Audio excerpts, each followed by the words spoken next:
Good day everyone, I am Charmaine Alvarez. Today I'll be sharing about the assessment for linguistically diverse students. When we say linguistically diverse student, we are talking about learners whose primary language is not the dominant language used in instruction. They may be English language learners, ESL student, or culturally diverse learners. And their population in school is growing rapidly. In fact, by 2050, minorities are projected to make up the majority, according to WISE 2023. As teachers, this reality challenges us to rethink how we design assessment so that all students, regardless of language background, are given a fair chance to show what they truly know and can do. So what exactly does assessment for linguistically diverse students mean? First, it's about recognizing the difference between a language barrier and a lack of content knowledge. A student may know the concept, but the English word might be the obstacle. Who are these students? They may be English language learners, students in ESL programs, or simply learners coming from culturally, linguistically different backgrounds. They also come with unique characteristics. They have varying levels of language literacy, their educational background may differ greatly, our socioeconomic status and culturally expectation also play a role. In short, assessing these learners require us to look beyond the English-only lens and consider their cultural and linguistic strength. Now, why is this important? Simply put, fairness and equity. If we do not adopt assessment, we risk mislabeling students as low-performing when in reality they just need language support. A math problem written in complicated English might look like a math weakness, when it's reality just a reading issues. The benefit of adaptive assessment include more accurate measurement of learning, higher motivation and confidence among CLD students, lastly, greater inclusion and respect for diversity in the classroom. Of course, there are challenges too. If we do not adapt carefully, assessment can become invalid.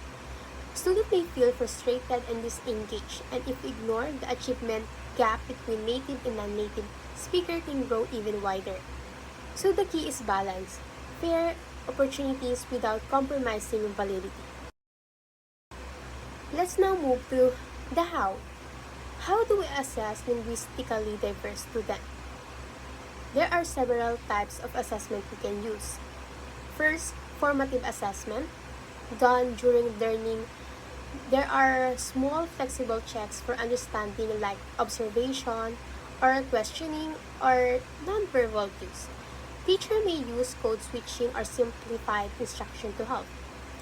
Second, we have the summative-based formative assessment after learning but less formal than final tests. These include quizzes, pre-tests, or in-class tasks that may be adapted with clearer language, visual, or extra support. Third, the summative assessment. The bigger tests, this required preparation and accumulation such as clear instruction, sample items, extended time, or bilingual glossaries. Direct translation, however, is discouraged unless the student has strong native language instruction. Fourth, we have the performance and portfolio assessment, probably the most adaptable. This allows students to demonstrate learning through projects, oral presentation, or portfolio that reflects both their knowledge and their cultural strength. Across all these types, there are some best practices to remember. First, to provide multiple pathways for students to show learning. Second, use visual scaffolding and create example. Be mindful of cultural bias. Read based on progress and knowledge, not just only on English fluency. Example. To make this concrete, let's look at a case study. Eduardo, a CLD student, was given a test with heavy written and many unfamiliar English terms. Naturally, he struggled and his score was low. But when the teacher adapted the test, allowing oral responses, drawing, and picture making, Eduardo was able to demonstrate the same learning objectives. The result? His true knowledge was revealed without the language barrier hiding it. Another sample task designed for CLD learners is called Isip Kita Kapwa. A activity collab with my topic on the core subject we have with Prof. Marte. The topic I had with her is the positibong pananaw sa sexualidad ng sarili at kapwa. The values to be developed is magalang or respect. This activity called Isipita Kapwa, students are shown picture card of respectful situation and asked to choose one that show positive values. They can respond by drawing, writing a short sentence, or explaining orally in a mix of Filipino, English, or their own language. This flexibility ensures the assessment capture both values, education, and culturally linguistic inclusivity. To wrap up, assessment is not just about grading, it's about communicating, learning for linguistically diverse students. Adoptions are not favors, they are necessities that make assessment more accurate, fair, and inclusive.